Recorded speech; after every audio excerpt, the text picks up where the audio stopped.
Hey, welcome. I'm Steve Shaw. This is my wife, Michele. We're with the Shaw Group. We provide financial services for families and individuals, and glad to have you with us on our first podcast.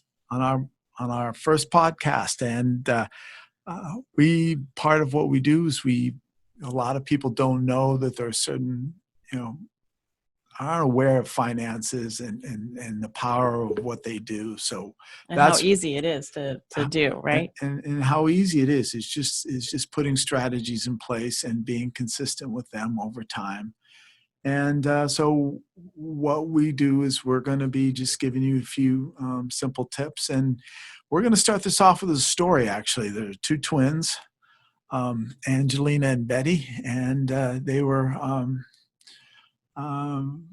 both came to visit, and their mom, they were from out of town. They were visiting, and they were talking about, and they were about 25 years old, and Angelina was saying that how she started investing, started the process of investing, and Betty was like, well, she didn't really start to do it. She liked the idea of spending money, having good time, and that, and can totally relate to Betty. That's me. And so I want to have a good time. Yeah, they talked about their what they wanted to do, and they kind of went off, but always kind of stuck. Angelina just kept saving money for 10 years, but she didn't go on the trips that Betty did, didn't do all these things. And Betty was a partier. Yeah, so that's Betty went traveling, dressed nice, and this and that. And as time went on, Angelina saw her money start to grow, but she realized after 10 years, she wanted to do something more, wanted to spend a little more life. But then Betty as well, they were talking. So Angelina wanted to be like Betty now. Yeah. Is that what you're saying? Yeah, but conversely, Betty wanted to be like Angelina. Oh. And so they actually flip-flopped and then decided, Betty says, I better be like Angelina, start saving more money. Well, and then so Angelina started saving her money, $2,000 a month, or $2,000 a year. And she did it until she was 65. But Angelina stopped and didn't do that. After 10 years, she said, I've done enough for that. So at the age of 65, I'm going to ask you, who do you think actually has more money? All right, so let me recap here. So Angelina started saving her money, $2,000 a year for 10 years. And 10 years later, Betty decided that she should probably be like her sister, and she started saving. And now they're both at age 65, 67 years old, right? Who has more money? Is that your question? Yeah, who has it? So Angelina did it for 10 years, and Betty did it from 35 to 65, so about 31 years. So, well, I don't know, longer.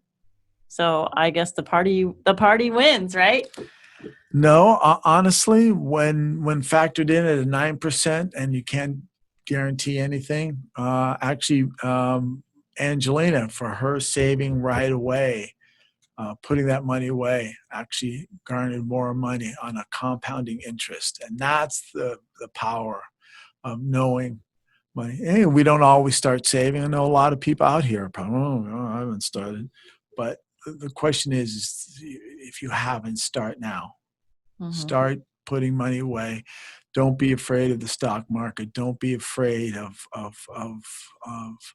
risks.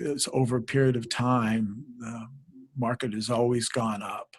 So that's why I ask everybody, just know that the power of compounding interest, the sooner you start, the more money you will receive. So because it's about time, not necessarily about how much money you put in. The actual numbers are Angelina had 487,000 and Betty had 334. So that difference was about $150,000 difference. But yet Betty saved for 30 years.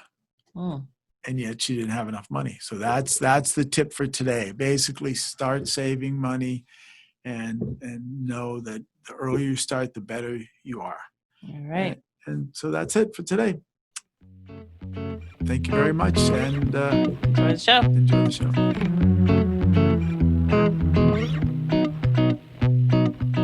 All right, cool. Hey, so welcome everybody. This is our first show from Steve and Michele Giving Back. And what our show is about is a little bit of financial tips that everybody could use and giving back to our community. And so we have local business entrepreneurs on our show. And the first one that I'd like to introduce to you is, her name is Lawanna Lee. She is very dear into my heart. She's the CEO of the Empowerment Center here in Tacoma. She's a health and wellness coach. She's a broker manager for Miracle Plus Real Estate. And Lawanna and her husband, Pastor Lee, have founded El Shaddad Outreach Christian Ministries International. Lawanna, she grew up in Oklahoma City, Oklahoma. Woohoo, hot down there. Graduated from University of Puget Sound. Just celebrated 54 years with her gentleman, Pastor Lee. He is amazing, amazing man. Raised two beautiful kids, and now works in this empowerment center, raising lots of other kids and bringing people to God. And every time I go to your center, Luann, oh my gosh, it is so amazing. I get filled with the Holy Spirit just walking through the doors, and you're just a beautiful person. So let me ask you a couple of questions. Welcome, Luann, to the show. And nice to have you. Thank you. Hey, so what's the ministry? Tell people about your empowerment center and what it is and what the mission is. Well, our mission since 2003 is to lead people to self-sufficiency. Our strategy is to give food, hope, dignity, and a pathway out of poverty through employment. Our strategy, though, is to take individuals that are falling through the cracks of all of the other services, all of the other programs. Many of them do not have hope. Many of them need a coach. They need a life coach. Yes, a compassionate absolutely. life coach. Yeah. And so these many individuals, though, they come for food, but they make a quality decision to help us help other people that are in need of what they think is food.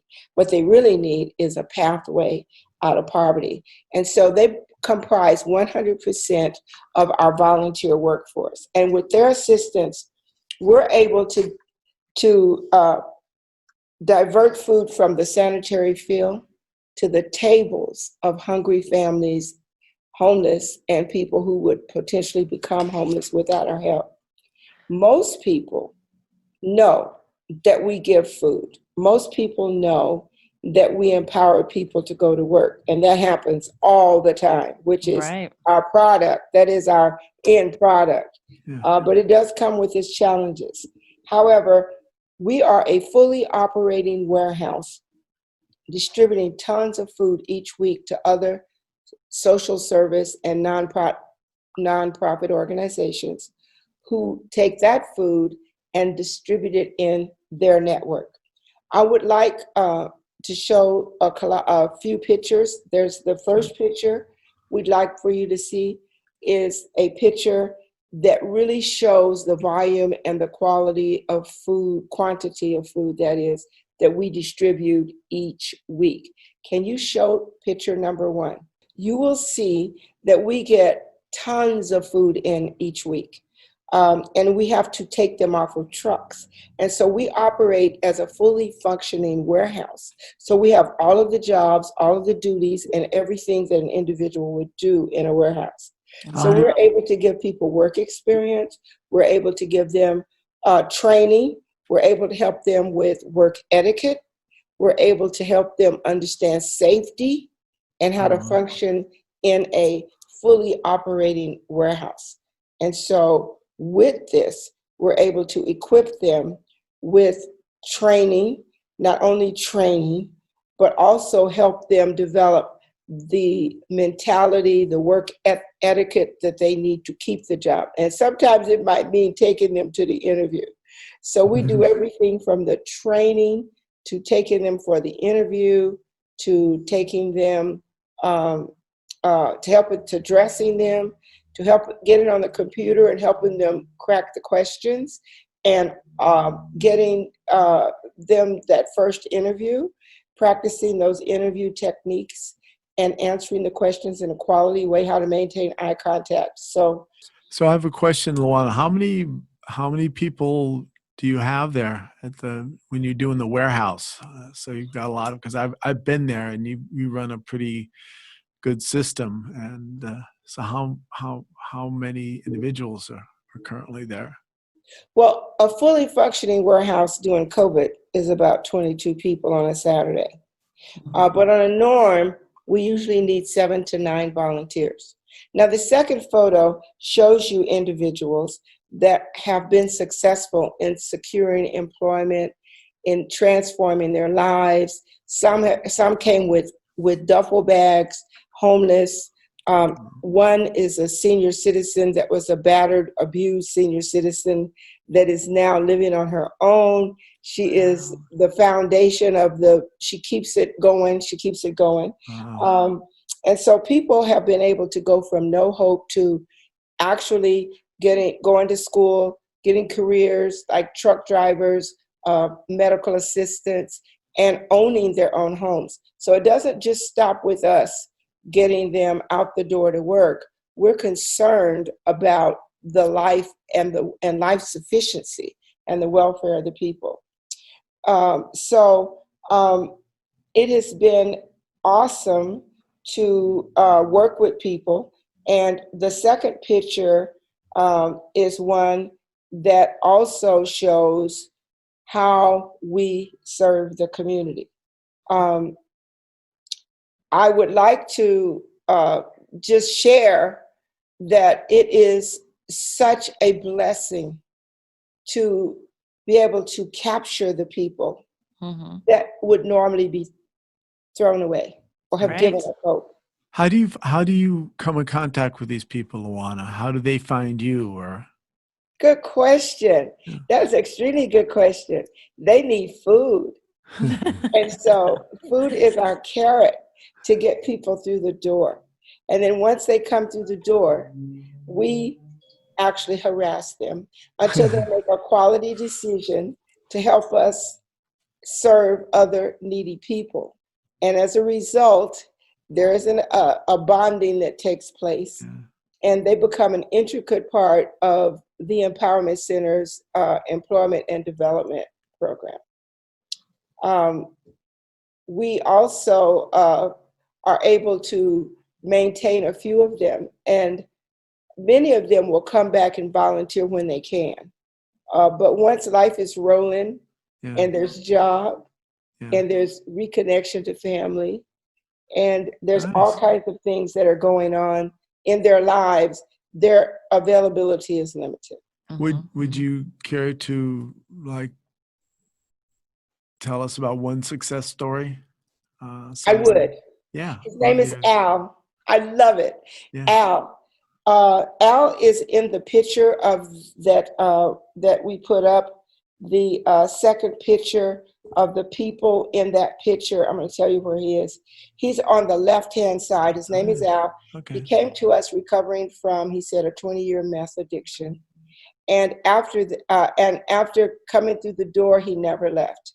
And he continued to go through recovery, and he continued to volunteer. At that time, we were open 6 days a week. He was here every day.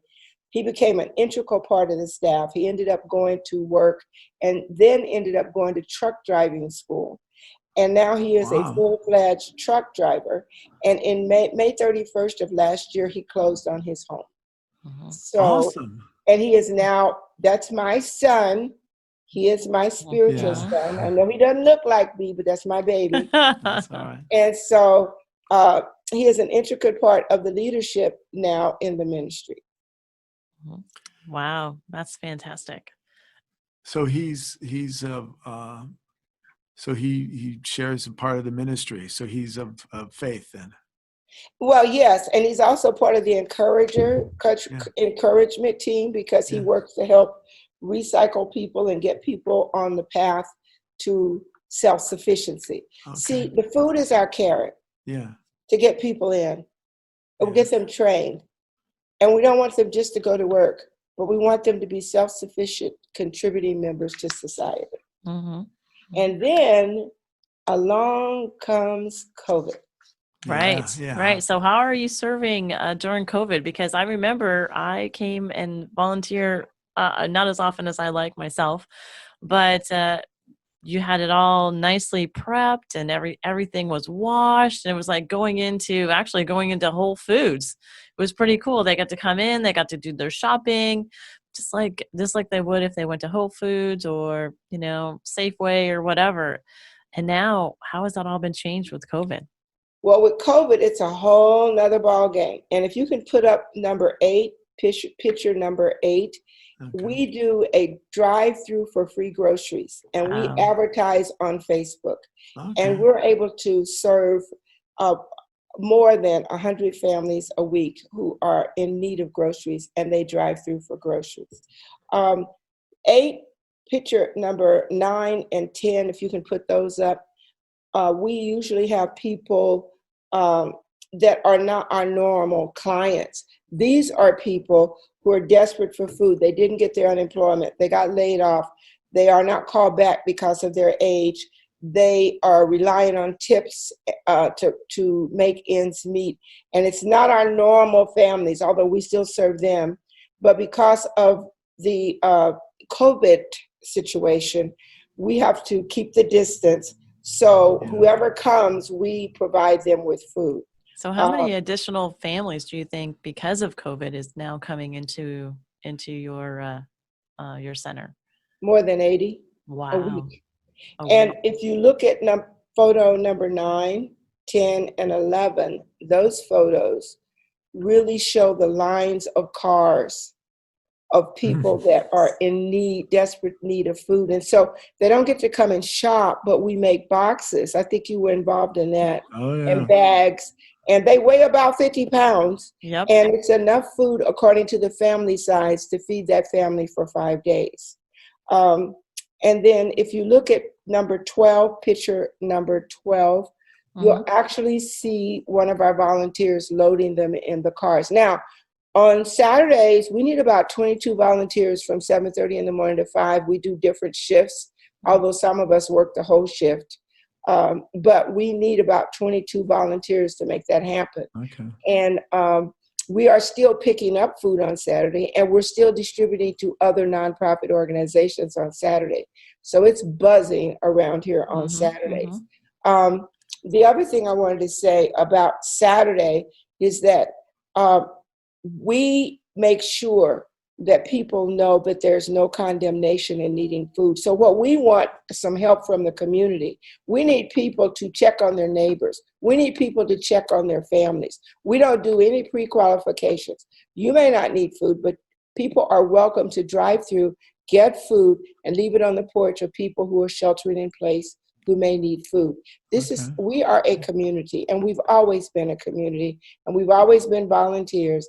And so I just wanted to put that little promo in. So let me make sure that I just heard what you said. There's no qualifications. Can you say that louder and clearer, right? No pre-qualifications.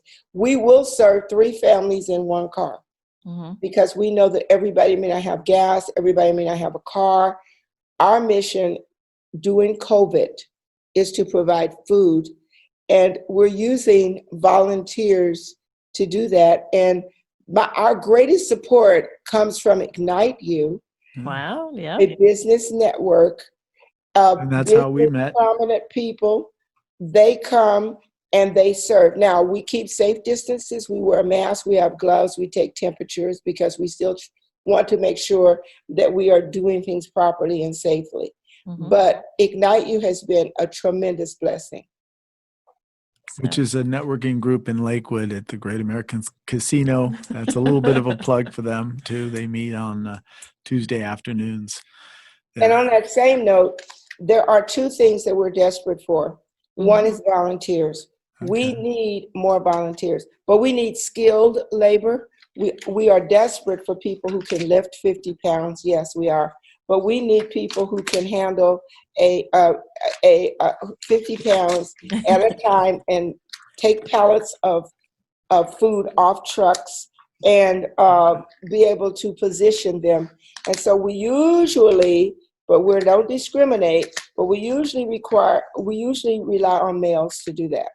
So, but we will take, we don't discriminate because there are a lot of ladies out there that are working warehouse. Mhm. So if you are able to do that, that's great. But what we need also is that we need people with experience, warehouse experience, that's able to lead a team of volunteers in doing what we do in a compassionate, patient, considered way, because we're still training and preparing people to go to work. So much so that we've had so many people go to work during COVID. We are putting people to work during COVID. We are short. I mean, today, people can go on our website, which we will share later, and can send me a holler out, and I will bring you in to help today. We are unloading trucks today. Wow. We what also time? we also need help with technical assistance, people who have skills in social media management and web mastery, and people who are able to help with tech support, sound, audio, visual, Okay. all of those skills. We need people who do maintenance, people who have managed facilities. We need people who can really assist us in editing. We have a lot of testimonies, and we need help editing. We just simply need help, and we have help for everybody. Even if you can't stand, we have sitting jobs. Okay. So I'm copying a plea, or I'm making a request. What's the best, Lawanna? What's the best place to reach out to you? It will be on our email, and we're going to post that last photo here in just a minute. But before we go there, not only do we need help, but of course we need money. We have a 300% increase in output. We have a 300% increase in incoming food, obviously. So we do need funds. And we could take anything. Nothing is too small. We've even had people donate $1, $5. And so it's very easily, you can text to donate. You can text the word EMPC to 779. It's coming up on the screen, 77977, or you can reach out to us by email at www.thempctr.org, and that's coming up on the screen now. You can also go to that website. You can go to that website to connect with me to volunteer. You can go to that website to make a donation, and you can go to that website to see a more detailed explanation of what we do. Okay. So, in summary, we need help. You can help. You can if you're at home and you can post on Facebook, you can help. And so we don't turn anybody away. We make a safe way for everybody to support the community. That's my story. Great. Yay. So Lawanna, how did this all come about? Like, how did you start this empowerment center and that? Because I know you were in ministry, right? Before. Well, in 2001, we started El Shaddai Christian Ministries with 15 teenagers and 3 adults. My husband and I are 2 of the 3 adults. My daughter and her husband are our assistant pastors. In 2003, we started the food distribution program, thinking it was just a way to provide food for the families of the people in the ministry and people in the neighborhood. That was what we thought. But it exploded into being a full-fledged food bank. And then we discovered that other faith-based organizations needed food. Yeah. And we became God's tool to get large amounts of food in, and so we needed to get it out. And that was in 2003. Fast forward to 2020, we are now a fully functioning food network for many organizations. The majority of them are faith-based, but we do have other communities that we serve. For example, we get a lot of food up to the rural Pierce County families that are in mobile home parks who can't get out. And we are even getting food to families in Tillicum and families in communities that are not able to reach us. You know, there's a good point there. In fact, if you elaborate, there was you were telling Michelle about there was some children in a mobile home park that weren't getting food, and they came to the came to The way the that story goes is I don't know if you saw the picture of all the potatoes. We got in a lot of potatoes during COVID. And one particular organization contacted us and wanted to know if we needed more potatoes. And of course, we said, absolutely not. But can we give you some food? And so they ended up coming and getting food from us. And the lady that picks up the food shared with me that she had just heard about a mobile home park. I'm not going to call the name of it, but deep in Spanaway, and I mean really deep, where there's 85 very, very needy families, and there are 49 children in that family. And one of the young men came up to the owner of the park, and asked if she could just share a slice of bread because he was so hungry and he hadn't eaten in days. You don't tell me that story. I don't do hungry at all in any form. Yeah. And so since then, they've been coming 1, 2, sometimes 3 times a week, and we load up their pickup truck or we load up their refrigerated van, and we send them for food to those people. And they won't be hungry no more. Nice. That's the end of that story. That's right. Always happy stories with you. And so that goes along with your thing about asking your neighbor and reaching out to everyone in our community. We may not just assume everyone is doing all right. You don't ask, but there's always something. So that's very powerful, Lawanna. The idea that we look out after our neighbors and yes. But Anyway, I don't know what Michelle was giving me a hand gesture there. So, but anyway, I just thought that was really powerful. And so we'll have to tell everyone to, not assume everyone is doing okay. Because, right, Lawanna, not everyone is doing okay. Not everyone's doing okay. But I do want to say that I do appreciate the opportunity to get this information out. I consider it an honor and a privilege. And I'm so grateful. So grateful. And we hope that people will respond in any way that they are able to. Absolutely. Absolutely. Well, hey, it's been a pleasure having you on our show. Our first of many, I hope. And we'll make sure that you have your website. And gosh, if anyone's listening, please, the Empowerment Center is an amazing, amazing place. Yep. So. It's located in just where are the cross streets, Lawanna? Just 45th and Pacific. All right. 45th and Pacific in Tacoma, just so everyone knows. And I know they're going to post up information for you. And thank you so much. It's been an honor to have you as our first guest. Yeah. Likewise. All right. Thank you. Have a blessed day.